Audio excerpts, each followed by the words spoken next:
Danas ću vam pokazati fantastičnu prihranu za sadnice, rajčice, krastavce, paprike i drugo povrće u vašem malom vrtu. Sastoji se od 3 sastojka koja većina ima kod kuće. Možete ga koristiti za zalijevanje ili folijarno. Osim što daje biljkama minerale, također ih štiti od gljivičnih oboljenja poput pepelnice i plamenjače.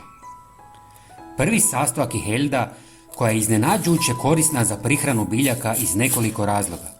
Prvo, helda je bogata esencijalnim hranjivim tvarima poput fosfora, kalija i kalcija, što čini njezinu upotrebu u vrtlarstvu izuzetno korisnom. Drugo, helda sadrži prirodne biljne hormone koji potiču razvoj korjenovog sustava biljaka i jačaju njihov imunološki sustav, što rezultira zdravijim i otpornim biljkama. Usitnavanjem helde u prah olakšava se brza i efikasna apsorpcija ovih hranjivih tvari, što biljkama omogućuje brže i učinkovitije iskorištavanje njihove nutritivne vrijednosti. Istresite u 300 ml tople vode. Zatim ćemo dodati 100 ml svježeg mlijeka koje je korisno za rajčice jer sadrži kalcij, mineral koji pomaže u jačanju biljnog tkiva i smanjuje rizik od raspadanja plodova. Također mlijeko djeluje kao prirodni fungicid, što može pomoći u zaštiti rajčica od različitih gljivičnih oboljenja. Redovita primjena mlijeka kao folijarnog gnojiva može rezultirati zdravijim i otpornim biljkama rajčice.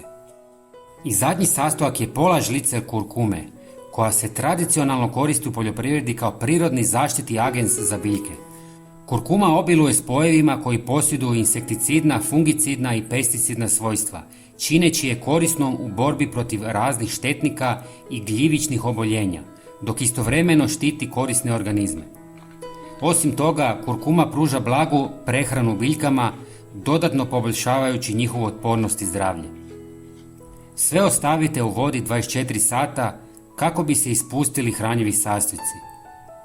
Zatim procijedite.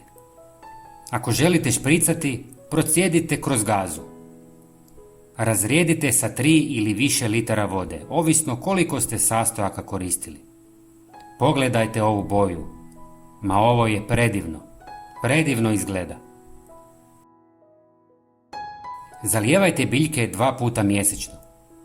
Prijatelji, pogledajte i naš sljedeći koristan video na vašem ekranu. Hvala vam puno. Pozdrav!